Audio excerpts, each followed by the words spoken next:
are once again at the 25th anniversary of the Chicago Vintage and Custom Drum Show 2015. Jim Messina here with Vintage Drum Stock. I can't tell you how excited I am to be sitting here with the man himself, Rob Cook. Thanks, Jim. When I talk about 25 years, he's responsible for the whole thing. What can I say? Rob, you put this show together a long time ago. How does it feel to be sitting here 25 years later, 25 shows later? Fill us in. What does that feel like? It feels great, and it wasn't part of a grand plan to this point, but like any business, businesses tend to get bigger or smaller. You listen to voices, you try to make the right decision. With this particular show, it's largely about the exhibitors. If I listen to the exhibitors, I keep them happy. We keep the smaller exhibitors in mind, and that was the heart of it. And I didn't start it even, frankly. It was a guy named Jack Hutchinson who had a business called the Drum Hutch, I believe it was.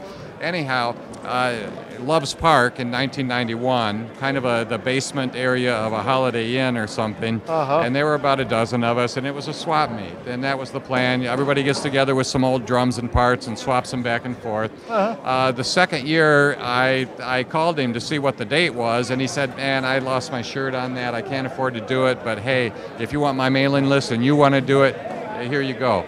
So the second one we did at my shop in Alma, Michigan, and it was about the same size, and the people that were there had a good time. It was a good vibe. Actually, Orlick Glass Drums were introduced there. That was his first gig. And Terry from Skins and Tins, who's the only 25-year exhibitor other than Rebeats, was there. And but I could see that if it was going to grow and people were going to come from any distance, that Alma wasn't the best place. And I thought we better move back to the Chicagoland area. Number 3, I had a couple partners, and we set up shop at the Hillside Holiday Inn.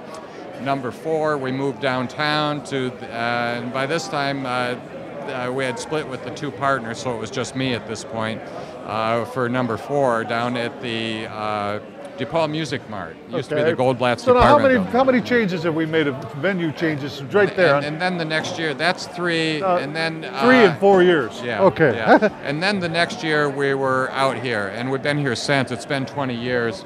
And luckily, just as we ran out of space, this is the 3rd building we've been in. It was a kind of a pole barn, then what they call Robinson Hall, and that's where we started the clinic program, and that started attracting more people. Barrett Deems used to come and perform, and not really perform as an advertised act or anything, but he just wandered in, and we'd set up a drum set, people would gather around. Was that, now I remember, sometimes he doesn't like when I mention this, your VHS days. Oh yeah. Well, okay, he was basically doing what we're doing, except I got the idea from him. When he was doing that, I had a set of VHS tapes, and I remember seeing Barrett Deems on there. Was that at one of the shows? Yeah. There were only about 4 issues, but we called it the Video Drum Magazine. Panasonic analog editing and all that. I remember featuring Barrett on one of those, and after Barrett passed away, the clinic program kind of developed partly as a tribute to him, because we didn't have anybody to perform anymore. And it wasn't actually till about 10 years ago, I think, we really kicked it off and stepped it up where we were able to pay clinician fees and everything. But that was all an outgrowth of the general size of the show, because more and more people came, and a bigger diversity of people came in terms of exhibitors, some of the new manufacturers, the custom drum makers. It wasn't just a vintage swap meet anymore. And it's just kind of morphed and taken on a life of its own. The key is to keep the vibe the way it started. That's been a lot of the conversation that I seem to be getting here. That line right there, when they mentioned the flea market feel, the vintage hang fine, the vintage aspect, and we are vintage drum stock. Of course, I kind of over the years have kind of represented the small group here of vintage drum collectors, and they're watching it grow, and some of that feedback is, wow, look at all these custom things coming in here. One year Roland, and you're really getting a lot of custom shops in here, drum builders, and it's morphing into a different show than that original vintage hang. And And I've had advisors, frankly, who have told me, yeah, you're on the way now. You're taking it to a new level. You want to become a mini NAM, and no, that's not the deal. That's not it. Okay. Yeah, the key is again keeping the exhibitors happy and keeping it geared to exhibitors that a collector who has a bunch of parts and wants to come and hang, and this is one of the few places in the world where for a whole weekend people are actually interested in hearing what year they went from a 3/8 to a 5/16 wing nut on a particular model. And he's talking about us. That's the vibe. And, yes. and keeping the booths down. A lot of drum shows have come and gone, and there's a few other drum shows going that have booth fees of $500, $600, and we had to bump the price up this year because we went to an extra day. I noticed that. But next year we're going to a new venue. It's larger again, but even though we have more and more corporate support, DW is really good to us. Ludwig has a 4-booth presence this year. Okay. Sabian, a lot of the biggies are here, but they pay the same price for the booth as Bunny Carlos and Randy Rainwater, Keith Larson, all these guys are paying, a couple $100 for a booth so they can afford it. Okay. And frankly, it's not easy I have to concentrate on that because one of the challenges is when a guy is that size, a little bump in the road can throw him off the road. That's kind of what I'm hearing. And between January and now, I had 14 exhibitors cancel. And fortunately, I was able to fill all the spaces. And I'm not angry at any of those guys because all of them had a good reason, and sometimes it was an injury in the family, an illness in the family, and sometimes it was simply bumps in the road financially. I had 2 or 3 of those cancellations that come to mind readily where they just had a bunch of bills come in and they couldn't afford the 12-hour drive or 8-hour drive. I can understand, Rob. I mean, I even emailed you. I almost didn't make it this year just for some personal reasons, but luckily, here we are, and I'm glad we could sit down with you. We have to have, at least a portion of it. Any cancellations after January 15th, I said, 50%. Because you're in all the advertising. Right. There's a legitimate reason. Yeah, but no hard feelings. I understand that the small guys have challenges, and we want to recognize that, deal with it, and help them be part of it. Let's talk about the actual venue that it's going to. Tell me about it. Oh, this is great.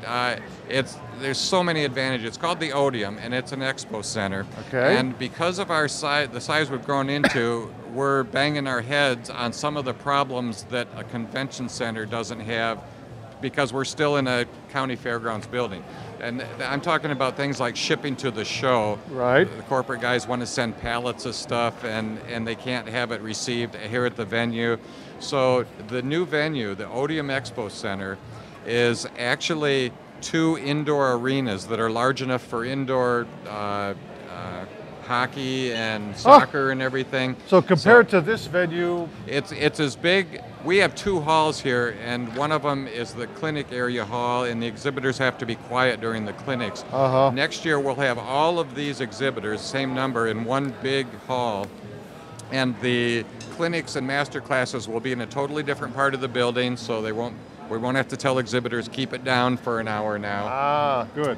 And what's really exciting is there are 2 arenas, mirror image, that are that size, and the other one is going to have the Texas Guitar Show, one of the largest and longest running guitar shows in the country. Is that the show that's been down the street for years? Yep. And actually they used to be at the Odium, and the parking killed them and they left, but now we've worked out a deal for free parking, so they're going back. And we're kind of partnering with them because that was one of the concerns. Parking. What do I hear? What was I hearing? Parking.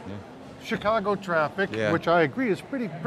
No, the traffic's going to be better because they're right at a highway intersection by O'Hare Airport. Okay. So right now we're a 45-minute drive from O'Hare, and at least 30 minutes of that is on like Randall Road with all the traffic lights. They're just off the expressway. They're 5 miles from O'Hare, so it's a 10-minute cab ride. And only 15 miles from the loop, where now we're 40 miles from the loop. So I think it's going to open a lot of doors.